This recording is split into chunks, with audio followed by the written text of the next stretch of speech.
Wali Kota Solo Gibran Rakabuming Raka merespon terkait adanya seorang ayah yang viral karena ingin barter sepatunya dengan susu untuk anaknya. Sosok ayah tersebut diketahui bernama Ari Prasetyo yang sebelumnya bekerja sebagai petugas kebersihan dan terdampak PPKM darurat. Ari kemudian diundang Gibran ke kantornya pada Selasa, tanggal 3 Agustus tahun 2021 kemarin. Untuk membantu perekonomian Ari, Gibran pun mengangkat Ari sebagai anggota Linmas Kelurahan Sondakan, Surakarta, Jawa Tengah.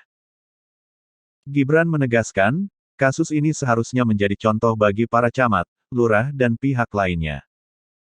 Agar jangan sampai menunggu viral dulu untuk membantu warga yang mengalami kesulitan karena pandemi COVID-19. Lebih lanjut Gibran juga menekankan, agar jangan sampai ada warga yang tidak bisa makan dan anak yang tak bisa sekolah. Jangan nunggu viral.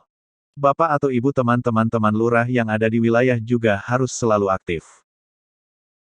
Jangan sampai ada warga yang tidak bisa makan, jangan sampai ada anak tidak bisa sekolah, kata Gibran dikutip dari tayangan video di kanal YouTube Kompas TV, Rabu, tanggal 4 Agustus tahun 2021. Ari pun mengaku senang dan berterima kasih karena telah diangkat menjadi Linmas oleh Gibran.